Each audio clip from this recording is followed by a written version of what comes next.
Terceiro Fórum Nacional do Movimento BR Cidades reúne ativistas, pesquisadores e movimentos populares para articular uma construção de cidades mais democráticas.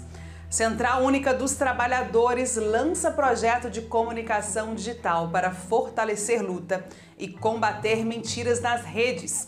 E mais, a falta de ação do governo federal e da Fundação Cultural Palmares com comunidades quilombolas tem evidenciado descaso na titulação de terras. Fica com a gente, eu sou Emília Bisotto e o programa Central do Brasil está começando agora.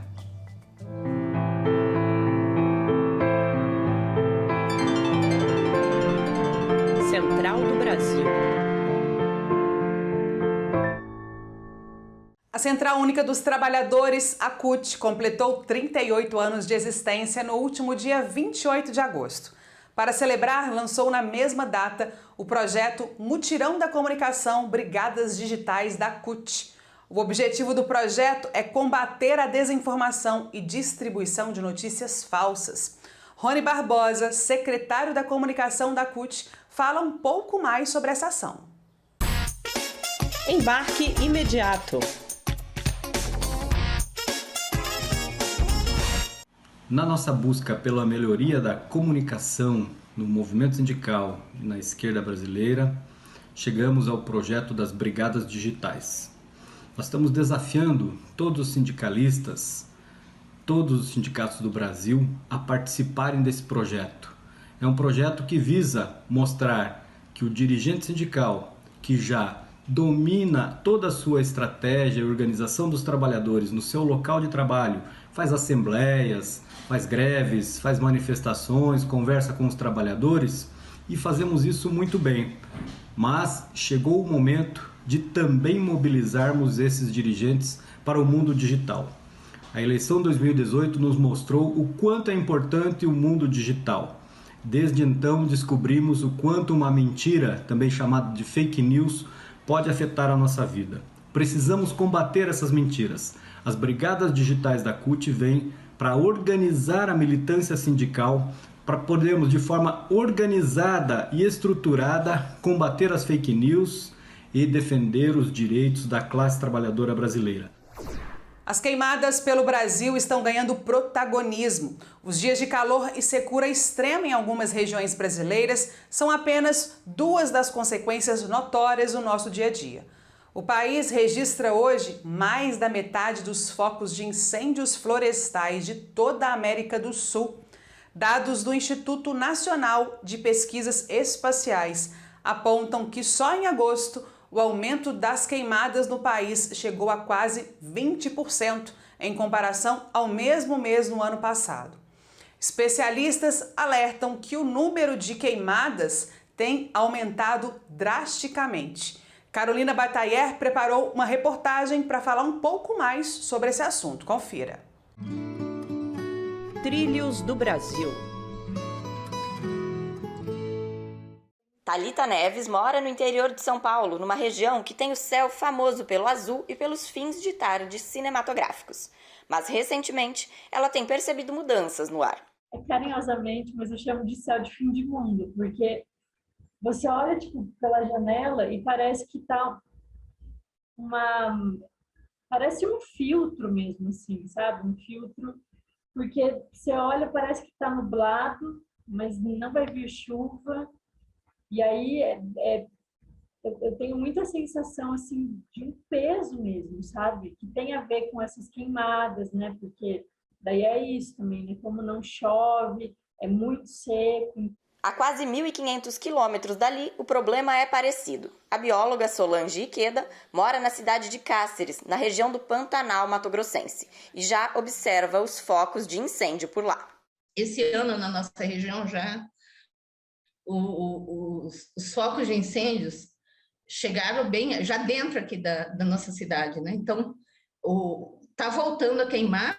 Nós estamos na época de secas e queimadas em algumas regiões do Brasil. Mas, neste ano, o problema se intensificou, como explica Ânia Alencar, que é diretora de ciência do Instituto de Pesquisa Ambiental da Amazônia, o IPAM, e coordenadora do projeto MAP Biomas Fogo. O que a gente nota é que esse ano, por exemplo, biomas como Cerrado, Caatinga e Mata Atlântica estão tendo uma atividade de fogo muito superior aos últimos anos, né, que já tiveram uma atividade alta.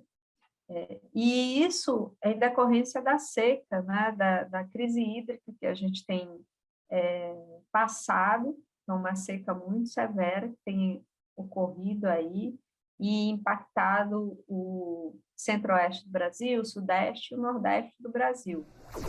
A garantia de direito ao território nas comunidades quilombolas é um processo administrado pelo Estado e é fundamental para certificar o direito à terra, respeitando o vínculo com a cultura e a ancestralidade das pessoas que vivem nessas comunidades.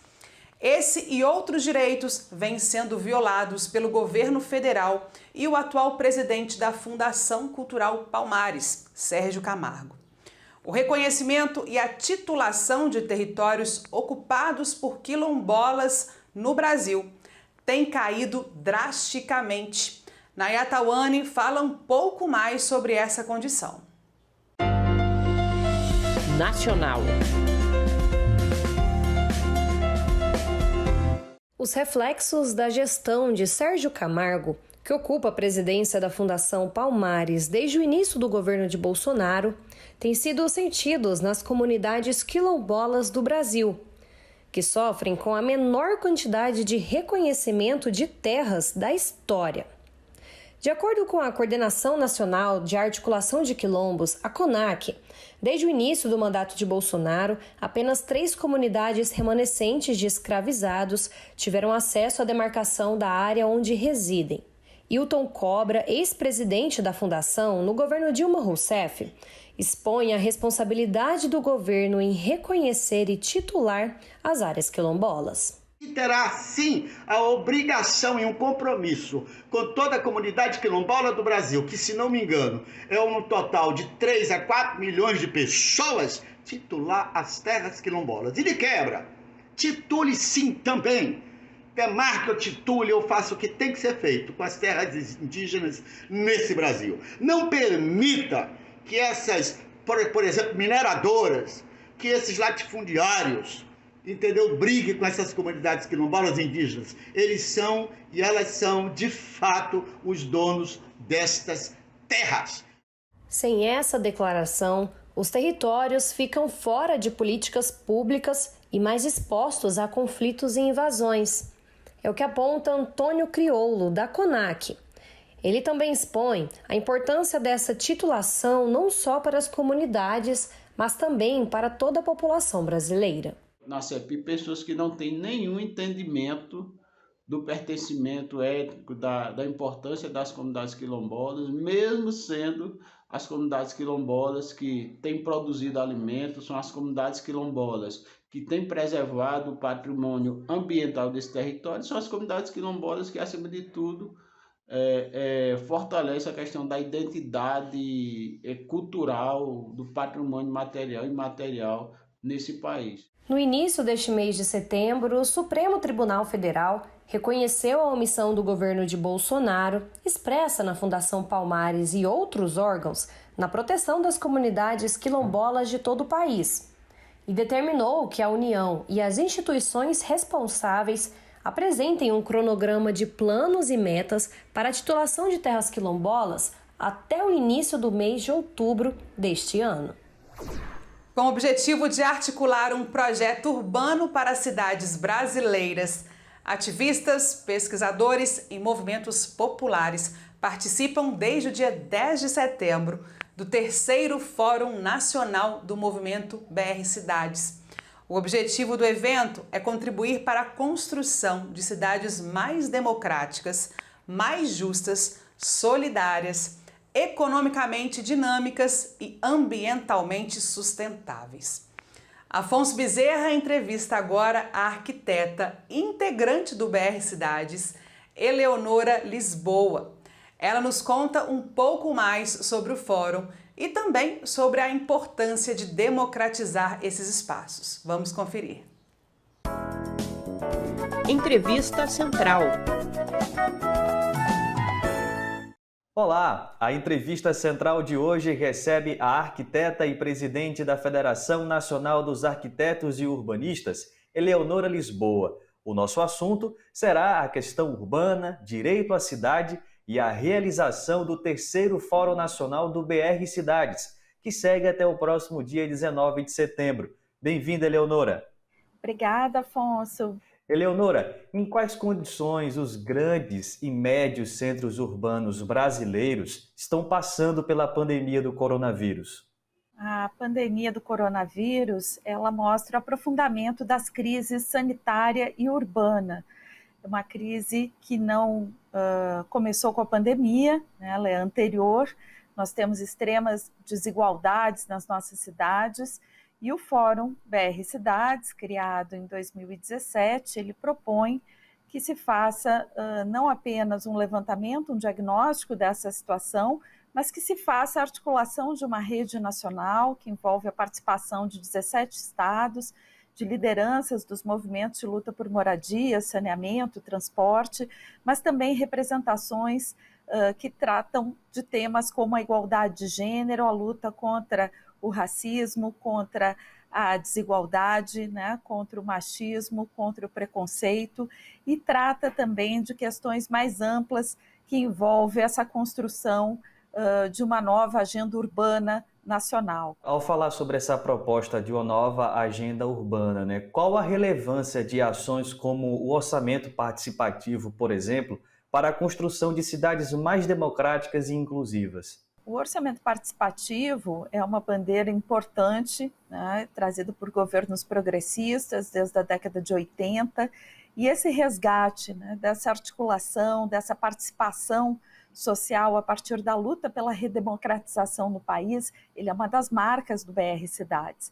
É uma das questões que são tratadas, né, tanto com pessoas que passaram por essa história ao longo das últimas décadas, mas também com uma juventude que vem com um senso crítico muito forte, né, e busca também essa reconstrução a partir de políticas públicas com inclusão, com controle social, com participação, de forma ampla e democrática. Então, o orçamento participativo é um instrumento de controle social e de participação, mas também é marca de uma bandeira, né, que trata da questão da inclusão, da questão de cidade para todos, de reforma urbana. Desde 2016 que o Brasil passa por um aprofundamento da agenda conservadora e neoliberal. De que forma isso tem mexido com as dinâmicas das cidades e a questão urbana?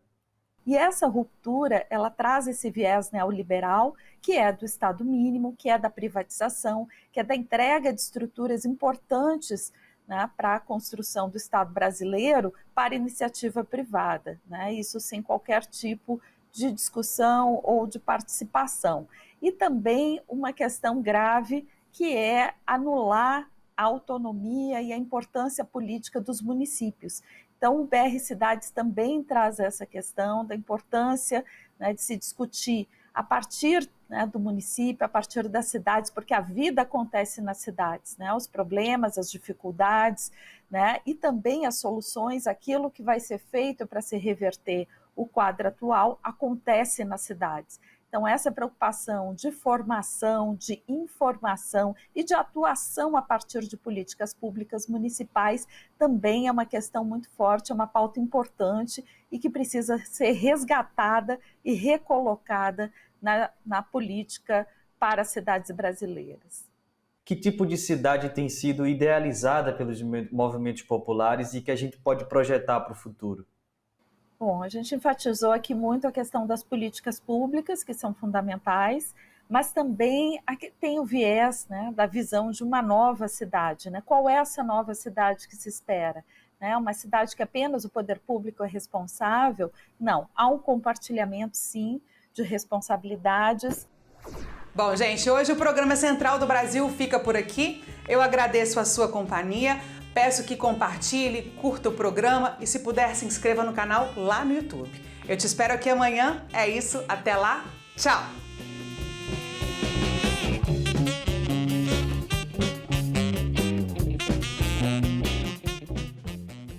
Central do Brasil, a rede de comunicação dos movimentos populares.